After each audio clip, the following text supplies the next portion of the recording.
अस्सलाम वालेकुम गाइस। जुल्फ़िकार अली भुट्टो के बेटों ने PIA का जहाज क्यों अगवा किया और इसे बाजियाब करने के लिए किन मुतालबात का इजहार किया। ज़ियाउल हक सख्त तरीन डिक्टेटर थे, इनके दौर में सरेआम फांसियां क्यों दी गई। ज़िया हुकूमत ने रोजनामा मसावत और रोजनामा सदाकत को क्यों बंद किया। मैं हूँ इजाज अली और आज की इस वीडियो में हम यही सब कुछ आपको बताएंगे। अगर आप हमारे चैनल पर नए हैं तो चैनल को सब्सक्राइब कर लें ताकि तरीक के मुस्तनद हक़ाइक़ से वाकिफ हो सके। नाज़रीन, ये दौर है 1977 का और तहरीक निज़ाम मुस्तफ़ा के नतीजे में पाकिस्तान पर ज़ियाउल हक की हुकूमत कायम हो चुकी है। भुट्टो की फांसी के रद्द-ए-अमल में पीपल पार्टी दो हिस्सों में बट गई।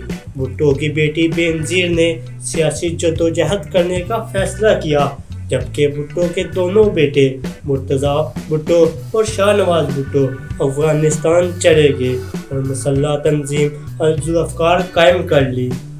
इन्होंने ज़ियाउल हक को कत्ल करने की मुतअद्दिद कोशिशें भी की। अल-जुल्फ़िकार ने 1981 में PIA का त्यारा अगवा करके काबुल में उतार लिया। अल-जुल्फ़िकार ने त्यारे के बदले ज़िया हुकूमत से अपने 55 साथियों की रिहाई का मुतालबा किया। नाज़रीन, ये हाईजैकिंग 13 दिन तक जारी रही। इसी दौरान शाहनवाज के साथी हाईजैकर सलामुल्लाह टिप्पू ने मेजर तारक को गोली मारकर हलाक कर दिया और त्यारे से नीचे फेंक दिया। इस हादसे के बाद ज़िया को हाईजैकर के मुतालबात मानने पड़े, लेकिन इस वाक़े को ज़्यादा अरसा नहीं गुजरा था कि अल-जुल्फ़िकार के शरीक बानी शाहनवाज भुट्टो फ्रांस में अपने कमरे में मुर्दा हालत में पाए गए और वो शख्स जिसने मेजर तारक को गोली मारी थी, इसे काबुल में फांसी दे देगी। नाज़रीन, ज़ियाउल हक ने अपनी पहली तकरीर में 90 दिन के अंदर इंतखाबात करवाने और इक़्तिदार जमहूरी हुकूमत को मुंतकिल करने का वादा किया था, लेकिन फिर तरीक ने देखा ज़ियाउल हक के 90 दिन में दरअसल 11 साल और 42 दिन छुपे हुए थे। नाज़रीन, ज़ियाउल हक एक ज़हीन और सख्त गिर डिक्टेटर थे। ज़हीन इस तरह कि इन्होंने जनरल अयूब के अंजाम से सबक सीखते हुए आर्मी चीफ का ओहदा तादमे मर्ग अपने पास रखा, क्योंकि जनरल अयूब के ओहदा छोड़ने पर नए आर्मी चीफ जनरल याहिया ने इनकी छुट्टी करवा दी थी। सख्त गिर इस तरह कि भुट्टो की फांसी के बाद इनकी पूरी तवज्जो पीपल्स पार्टी को कुचलने पर लगी रही। पीपल्स पार्टी के कारकुनों को सरेआम कोड़े मारे गए। जब बेनज़ीर की वालदा नुसरत भुट्टो क़ज़ाफ़ी स्टेडियम लाहौर में कारकुनों से मिलने आई तो इन पर लाठी चार्ज किया गया। इसी लाठी चार्ज से नुसरत भुट्टो को सर पर शदीद चोटें आईं, लेकिन सरगमगाराम अस्पताल में डॉक्टरों को इनके फौरी इलाज से रोक दिया गया। बरवक्त इलाज न होने की वजह से नुसरत भुट्टो के दिमाग को शदीद नुकसान पहुंचा और आखिरी उम्र में वो अपनी याददाश्त खो बैठी। नाज़रीन, बेनज़ीर भुट्टो को भी 1984 में जेल से निकाल कर जलाओ वतन कर दिया। पीपल्स पार्टी ज़िया हुकूमत से बहुत मुतासर हुई। ज़ियाउल हक ने सहाफ़त को भी जंजीरों में जकड़े रखा। फौजी अफसर अखबारात में जाते और छपने से पहले तमाम खबरों का जायज़ा लेते। अगर कोई खबर ज़िया हुकूमत के ख़िलाफ़ होती तो इसे निकाल दिया जाता, इसलिए अक्सर मसावत खाली शाया होता और देखने वाले समझ जाते कि खाली जगह पर ऐसी खबरें थी जिन्हें ज़िया हुकूमत ने सेंसर कर दिया है।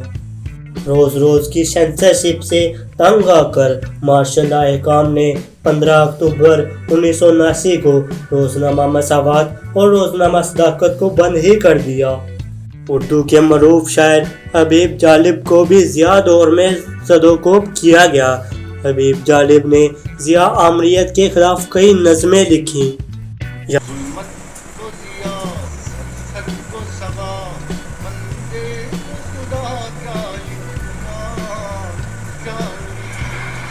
जहाँ ज़ियाउल हक पीपल पार्टी को कुचलने में मसरूफ़ थे, वहीं इनके नए सियासी इत्तेहादी भी पैदा हो रहे थे। پنجاب میں چودھری ظہور الہی اور نواز شریف ان کے مضبوط اتحادی تھے۔ ضیاء الحق پر الزام ہے کہ انہوں نے سندھ میں فرقہ پرستی کو ہوا دی۔ انہوں نے پیپلز پارٹی کو کمزور کرنے کے لیے مہاجر قومی موومنٹ کو کھڑا کیا۔ ضیاء الحق کے دور میں پہلی بار سرِ عام پھانسیاں دینے کا رواج بھی شروع ہوا۔ اس حوالے سے ایک اہم واقعہ لاہور میں پیش آیا۔ لاہور کے تاجر احمد کے اکلوتے بیٹے اعجاز الحق پپو کو زیادتی کے بعد قتل کر دیا گیا۔ جنرل ضیاء کے حکم پر اعجاز کے قاتلوں کو کیمپ جیل لاہور کے باہر سرِ عام پھانسی پر لٹکا دیا گیا۔ اس منظر کو لاتعداد لوگوں نے دیکھا۔ ان سخت سزاؤں کی وجہ سے جرائم میں کس حد تک کمی تو آئی، تاہم قوانین میں ترمیم کی وجہ سے کئی معصوموں کو نقصان بھی اٹھانا پڑا۔ ساہیوال میں ایک 13 سالہ لڑکی جو آندھی بھی تھی، صفیہ کو زیادتی کا نشانہ بنایا گیا، لیکن جج نے 4 گواہ پیش کرنے کا کہا، لیکن وہ ایسا نہ کر سکی تو اسے کوروں کی سزا سنا دی۔ تب آسمہ جہانگیر نے اس لڑکی کا مقدمہ لڑا اور 6 ماہ بعد اسے بری کروا لیا۔ ناظرین، جب خانہ کعبہ پر حملہ ہوا تو SSG کمانڈوز نے کیا کردار ادا کیا؟ جنرل ضیاء الحق نے بھارت کی سرزمین پر کھڑے ہو کر بھارت کو کیا دھمکی دی اور کیوں دھمکی دی، یہ جاننے کے لیے اگلی قسط دیکھیے گا۔ اگر یہ ویڈیو پسند آئے تو ویڈیو کو لائک اور چینل کو سبسکرائب کر لیں۔ اللہ تعالی ہم سب کا حامی و ناصر رہے۔ ملتے ہیں نیکسٹ ویڈیو میں۔ اللہ حافظ۔